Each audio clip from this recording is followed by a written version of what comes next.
All right, guys, here we are today. We're going to be talking with Javier. Our main focus for today is going to be sales, car sales. How do we do our car sales in our dealership? And to start off, we're going to talk a little bit about Javi's accident. Bro. So, Javi and I haven't talked about an accident that happened a couple days ago while returning some parts to UPS. Was it Yeah, UPS? UPS. UPS. We got the wrong parts from Amazon for a customer at the shop, and we decided to send him out to do the delivery to UPS in order to get our credit from Amazon. And after he was doing that, talk to us and let us know what happened. Well, to start off, I wasn't gonna go first to place. Hugo, one of Well, our detail guy, right? yeah, Our detail guy and the guy that preps our rentals to get ready in and out. He was the one that was supposed to go. yeah. But So then, either way, so continue. I went to drop off the parts at the UPS, and then after that, isn't this kind of crime? Why? Why is it a crime? They find I see this like court like. No, it's not a crime. It's It's the as truth. real as it gets, man. Well, after that, so I left the parts. I was heading back to the shop. I was driving, and then I came to a stop to get back on Randall. Mhm. So I saw the guy literally like start like heading, but then he saw another car coming through, and then So he stopped. he stopped halfway, Dude. like through the exit. I was like, and I looked over there, and I saw there was no cars coming. Well, there was a car coming, but it was like really far. So I was like, in my mind, I remember that he already went. So I was like, Okay. all right, let me go now. And Yeah. that's when I hit him. Well, after that, he gave me a call. He said, Luis, Always. I fucked up. Right? Yeah. So my the first thing, so that everybody knows out in the audience, you try to you always try to handle situations as calm as possible, and you want to make sure that you try to control the situation, because if Yes. you control the situation, you will also control the outcome. In this situation, I told Javi, you know what, do whatever you got to do, but convince the customer or the person that you hit and have him come over to the shop, to our shop, so that we can deal with it. We don't necessarily need to go through the insurance process, since we could handle it, and we are an automotive shop and Yeah. can go and do everything all the way around, from fixing it, painting it, ordering the parts, and Yeah. so he did that. So then how do they how do you convince them to get that done? So after we got off the vehicle, they stopped right away in Randall, and I was like, to start off, well, I called you, and then I got off the truck, and I told the customers, like, I'm happy to discuss this, but let's go over there inside the parking lot. Let's get in there because I don't want to be here and make another incident that shouldn't be happening. After that, when we got back to inside the parking lot, I told them I'm so sorry what happened. I thought you guys already went because I saw you guys pull through, and next thing I know, I crashed into y'all. We have either two options. We have a mechanic shop or auto repair shop, auto body shop, however you guys want to call it. We can do the repairs. We don't have to get it through insurance, so you don't mess up your Carfax or the history of the car. Yeah. And then they were kind of skeptical about it at the beginning, but then I showed them, like, I'm not trying to hide nothing from you guys. I mean, here's my driver's license, here's insurance. Yeah, of course. The auto shop is called Broadway Auto Repair. Here's the address. If you guys want to come right now or later, however you guys want. I mean, I'm here. I'm not trying to hide from you. The dad was a little bit skeptical about it, more the son than the dad. But after some talking, he kind of said, "Okay, I'll follow you back to the shop," and then we came back down here. Yeah. All in silence. Yeah. Well, once they showed up, I got involved. I told the customer, the person that was in the incident, listen, we're gonna take care of you guys. We'll make sure we order the parts. Once we get the parts, we'll call you in. You can bring your vehicle. We can repair it for you guys. And as long as you like it, then we should be good to go, and hopefully we make some customers out Yeah. of this incident, right? So that's the heavy story of the week. After that, he came in, he made some phone calls to our local junkyards, and we ended up ordering all the parts for the customers. So next week we'll be fixing it for them. Yeah. All right. So back to what today's podcast is about. I'm sure that was very exciting to everybody out there, and because it was to everybody at the shop. He was the punching bag of the week. Yeah, so, um, Javi is now handling most of our car sales. He's focused on selling our inventory, and as in other videos you've seen and heard that we sell part of our or some of our rental fleet as well. He's been assisting with getting cars sold, our old inventory that we've been carrying for the last 12 months, and we are a few vehicles from closing that page, you know. Yeah. So this upcoming week we're going to be posting about 10 to 15 of our rental units in our website. We will put the link below if you guys decide to go over and check those cars out. They are very high maintenance. And how do we get the process going? So Javi's going to talk to you guys. How is it that our dealership process is, and how we start to get them ready?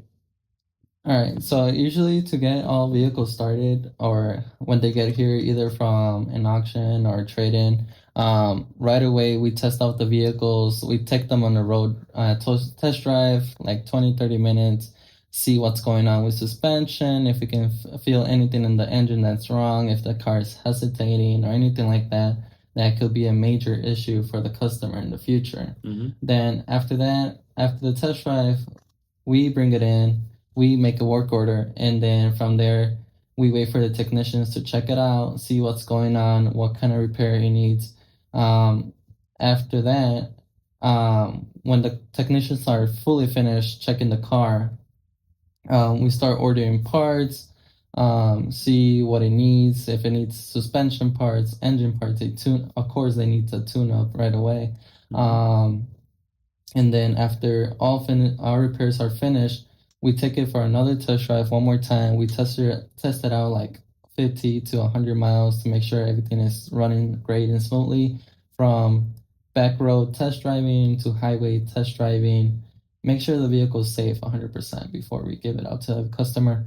Then after that, we pass it on that it's good to go. We pass it on to our detailing guy to make sure it's detailed, it's fresh, it smells great, it looks great, and try to make it look as best as we can with tire shine, wax, make it look gorgeous. Very presentable, definitely. Yes. And then from there, I take it to a really nice spot so we can take pictures, videos, make a TikTok here and there also. And then from there, when I'm done with the pictures and my TikToks, my videos, we take it back to our lot, our dealership, and it stays there for a while. Meanwhile, we post up the vehicle either on our website, on Facebook, any type of platforms we can to promote and advertise our vehicles. Of course. So for our advertising, we try to stay as economical as possible, because the product we're selling, we know it's going to sell one way or another, whether it is in a day or whether it's in a year from now. With the quality we're giving to our customers, and it's I know they are used cars, they are not brand new vehicles, so we tend to do our due diligence all the way around, so the cars usually sell themselves. Then we don't pay for advertising. We keep everything simple. We use Marketplace a lot. Yeah. And our website, that's about the only thing we pay for advertising. That's just using the website month to month, Correct. All of our inventory goes on there. People can check it out. We put as many pictures as possible, and we then communicate with the customers once they call Javi on the Messenger. They ask him for more information. We go to the extent, take pictures, take videos of us, the car driving the vehicle, a walk around of the car, so that the customers can listen how it sounds, and by the time they show up, it's pretty much done deal if they show up, because Yeah. in the So marketplace we get a lot of is this available, right? yes. So we also offer financing. Let's talk a little bit of financing. Javi is new to the finance world. I've done it for a few years now. So with financing, I try to stay away from some of the uh, local finance companies or the auto finance companies that do this for a living, because and people are probably gonna not like what I'm gonna say, but customers get robbed. Customers get robbed when they use certain finance companies. Why? Because they will finance everybody. They will find you a loan. We can find you a loan. Any dealership can find you a loan.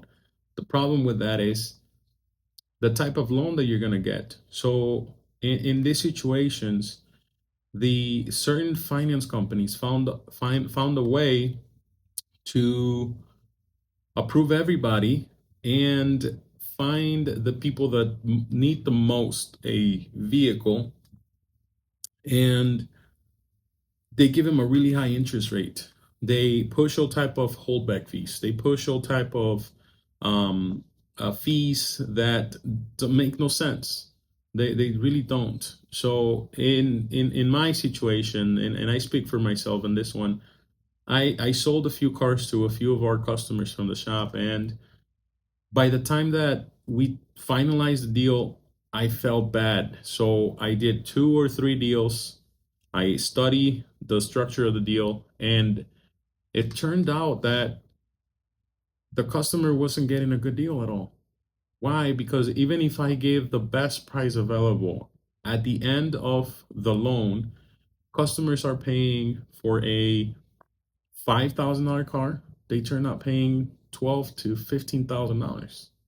Or a $10,000 car, it turns into a $25,000 expense. Why? Because now they're obligating an extended warranty. They're obligating a, you name it. I mean, if you guys want, we'll talk about a video just explaining how these finance companies work with that. And in conclusion, I do not like to sell cars with those finance companies. The finance companies we use are local credit unions or credit unions in our surrounding area who request, the least credit score. They finance to a lot of people. They like to create relationships with the customers. And right now, me and Javi are working on doing something like that. So we will talk about that process from getting a bank account with a credit union, depositing your regular day-to-day check, week to week check, building that relationship, then applying for a secure credit card. After the secure credit card, then you will apply for a car loan.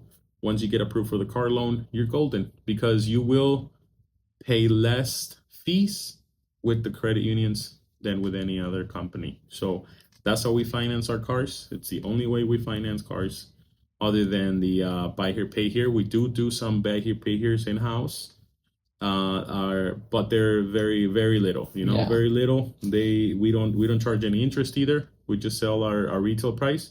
Then from there we ask for a half down payment, and as long as they cover the registration expenses, then we can carry the loan for them if need be. So moving on with how with our salesman. Our salesman is Javier, and how we trained him. So how do we train you, Javi? Let's explain that one to us.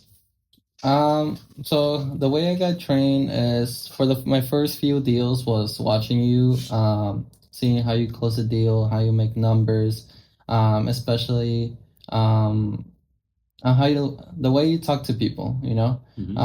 The first 3 vehicles I think I sold, I was asking a lot of questions like, what do I reply to this? What do I reply to them?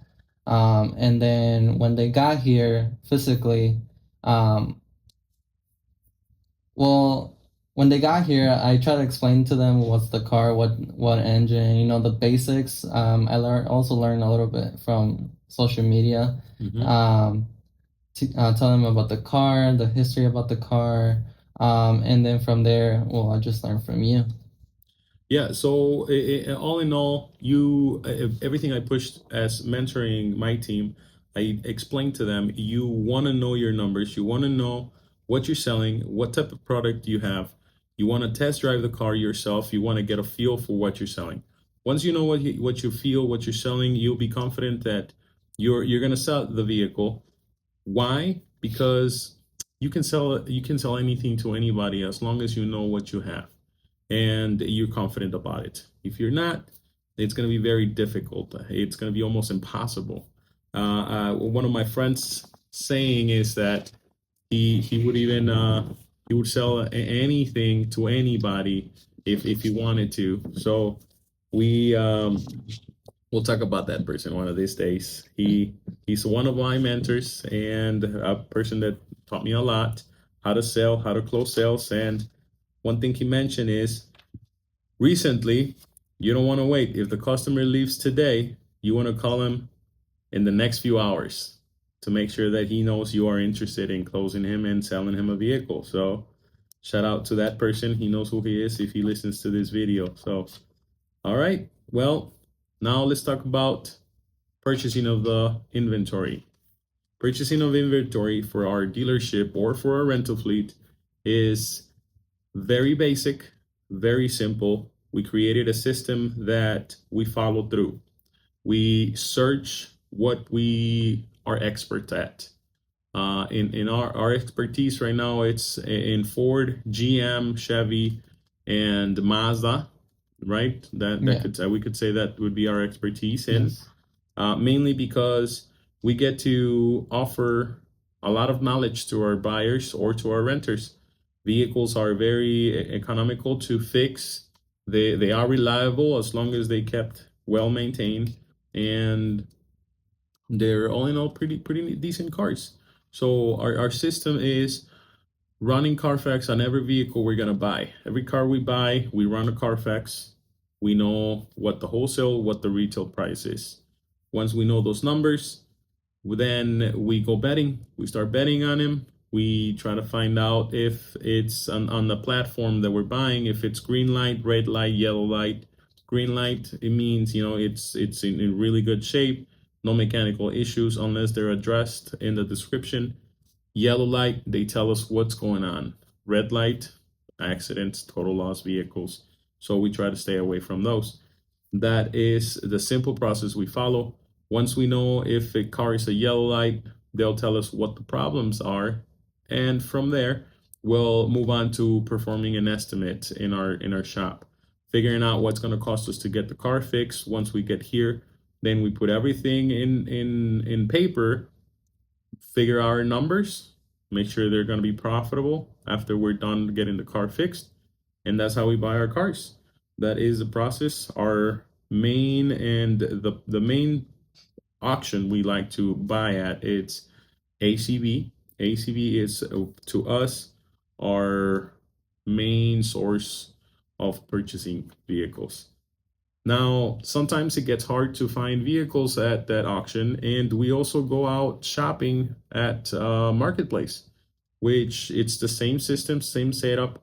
You just contact the customer or the person selling Yeah. it, ask them, "Hey, you're selling your car. How much you want for your car? If you can send me, please, the VIN number." A lot of people are skeptical about Yeah. giving you the VIN numbers, but you just explain to them, listen, I'm trying to buy the car. I would like to know the Carfax. If you are open to offering me the Carfax, I'll be glad to come check out the car. If you get the Carfax, then you start your process. So next, in the next few videos we make, we'll make one just me explaining the purchase process and the numbers I do, how I do them. Hopefully, we get to buy a vehicle in that video while we're making it, so that you guys can see that process. So, what what's next, Javi? What's the next question we have Let's here? see. It says here the The prepping process. Well, I think we pretty much jumped through all of this all at once. Struggles. What are some struggles along the way other than hitting vehicles and having accidents while driving? One of the main struggles that we can find as a smaller dealership, or yeah, it's a small dealership, is that especially in Facebook Marketplace are the hi, are you available? Hello, is this available? Yeah. And then you start talking with them, and then they look like they're interested, and then you guys set up a day, a plan, and then they don't show up. I'm like, Yeah. okay. Yep. Yep. And then you hit them up and like, hey, are you guys running late, or you're not interested anymore, and they just leave you on red, or they don't even answer. You're like, oh, okay. That's one of the main struggles, because somebody else could be more interested in the vehicle than that person, and because you missed that person, you put your interest in that person, you missed the other opportunity. But at the end of the day, you don't know who's gonna buy the car and who's not gonna buy a car. Yeah, So of course. that's one of the real struggles that I have on my end.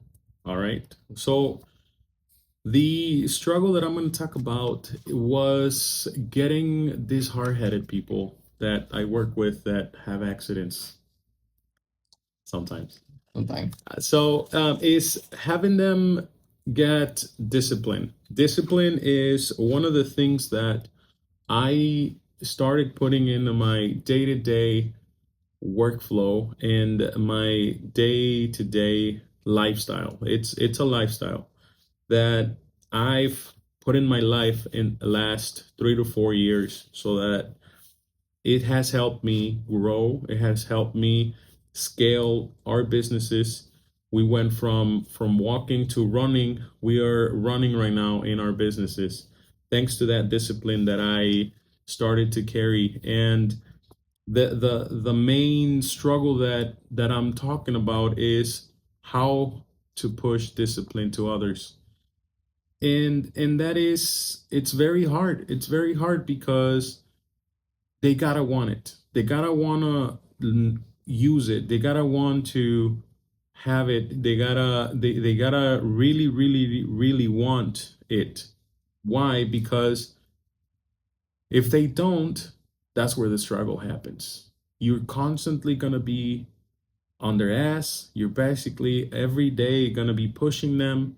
So I have to create systems. I have to create processes in order to keep them consistent, very consistent on what they're doing, because it's very easy to get lost. I got lost. I know the process. I've gone up and down this business for 11 years. So I know what it's like to be at an office sitting alone sometimes, because there's no other salesman. Javi's the only salesman, and just go down a loophole on TikTok, or go down another scrolling on Facebook, videoing, and YouTube Rails, or whatever it might be. Yeah. So what some of the systems that I've done to take care of this struggle was educate him by taking notes. I gave them a book every month. It's a handbook where they start their day. I explain to them, you put your main focuses, your main goals for the day, make it simple, grab 5 things, write it down, check them off immediately, knock them out as fast as you can as your day starts. Then after that, one thing is going to lead to the next thing. Anything that comes to your lap, you always want to fix it. If it's a problem, whatever the problem is, you want to follow through. Every single time you want to fix it. And if you're not going to fix it, there's a process for you to do, so that somebody else picks it up after yourself. For example, if a customer calls Javier and asks them, hey, I would like to schedule an appointment to come see a vehicle for X day, you don't want to miss that. So you're going to put it on your calendar as soon as you're done with that phone call. Why? Because it's very important. You can lose money. You can lose the sale. You can lose the money. Put it on your notebook. And the next day, as soon as you start it, follow to that note you put it on your notebook. It's that simple. So but I can understand that it could be very hard sometimes. So that is the struggle that I'm gonna close this video with. Always stay focused, always stay disciplined, and be as organized as you can. Correct. Right? Yeah. Anything you want to say to close this video, Javi? Tagging on to that, I do want to say that discipline does take a big role on this because you can remember, if you remember when I barely started, I think I just sold like one car a week. Mm-hmm. Oh no, not even one car a It week. took a whole month for yeah. selling nothing. Yeah. And then I was like, you know what? Let me grab this. And Yeah. then I started posting, you know, taking pictures more often. Yep. Right now, I have like 6 Facebook accounts running. Yep. So right now, vehicles are selling like hotcakes. Last month, we sold 7 cars. Mm-hmm. And now for this month, I'm trying to hit nine cars. I know it's gonna take a lot of discipline, a lot of motivation. Yeah. Even though sometimes when I'm at the dealer, Yeah. you know, that TikTok's kind of Yeah, tempting. definitely. I knew it. See? Yeah, I mean, well, I'm gonna lie. I'm a magician. I'm a magician. I'm not gonna lie. I'm not even there, and I know what this guy's doing. So that's it. That's Yeah. it for today, guys. You know, we're gonna push for the stars this year, and we're gonna go from 6 cars to 9 cars to hopefully 30, 40 cars Yes. by the end of the year every month. So Yeah. Meanwhile, this guy brings me inventory because let's I'm do not. it. Yeah. Let's go. Let's do it. All right, guys. Well, thank you for listening. Thank you for watching, and talk to you guys soon. See you later.